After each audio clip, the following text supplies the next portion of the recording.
Hello, my name is Ashay, and today I'll be talking few things about ease of doing business in India.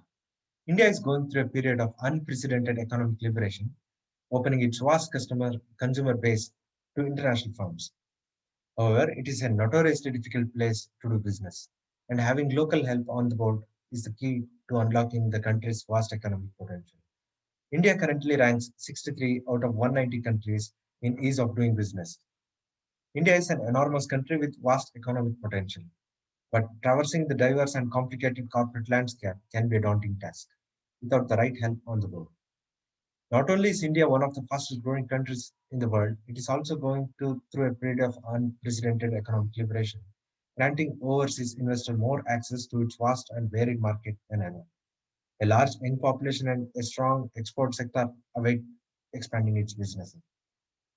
With a potential consumer base that far outstrips most other nations in the developed or developing world. Political stability and broad consensus on reforms is also a big pull for expanding companies, and the well developed banking system and vibrant capital market highlight the majority of its financial system. But doing business in India can still be a troublesome endeavor, and having local help can really make the difference to success of any venture. So we'll see about few of the problems faced by the corporate sector in India. Regulatory procedure and related delays. Too many regulatory measures imposed by the government on the private sector has resulted in lengthy procedure and delays in getting the final clearance of any project. At the government level, decision-making system is very poor.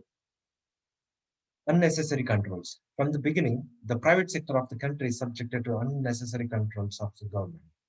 Price controls imposed by the government on certain goods has resulted in disincentive to increase production. Rather, competition among the rival producer can enlarge the production base and thereby can reduce the prices automatically. Price controls, dual pricing, etc. has resulted in black marketing and hoarding of such commodities. Inadequate diversification. The private sector has been suffering from inadequate diversification as the government did not allow them to participate in basic, heavy, and infrastructural sectors like defense and railways, which were earlier reserved for the public sector. Lack of finance and credit. Although the large scale industrial corporate units of the private sector are mobilizing their fund from banks, development financial institutions and from the market through sale of their equities or debentures. But the small scale units are facing acute problem in raising fund for their expansion. Further increase in NPA has led to decreased credit for the private sector. Poor implementation of law. With the introduction of Companies Act 2013, the lawmakers had intended to introduce a modular law to the Indian economy, but the stringent provisions led a setback to implementation. The increase in the compliance burden has, to a great extent, curbed the incorporation of the companies in India. Land acquisition issue. Land acquisition remains complex because of the difficulties in establishing legal ownership. There are many litigation due to inheritance, fragmenting holdings, and demand by the seller to be paid in cash. Electricity. The demand is currently more than supply. As the economies boom and there is a potential for power outages. Power is essential for manufacturing sector and service sectors. Exports and import challenges. Despite government legislation to improve international trade, there are still various hurdles to importing and exporting goods. Exporters and investors face non-transparent and often unpredictable regulatory and tariff regimes. Now, how can India ensure better business environment? Government should ease the regulations. Tariffs should be made predictable and transparent. Focus should be on reducing paperwork, digitalization of bureaucracy, and ease of opening closing business should be the focus.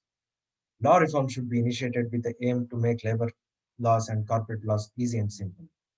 Infrastructure investment should be increased. New sectors like railways and defense should be gradually opened to the private sector. Although our year government has initiated many reforms and schemes to support business like Startup India, Benami Property Act, etc., more is needed to reduce the other bottlenecks to do business in India. Government should reduce the hurdles and paperwork with respect to doing business in India. Thank you.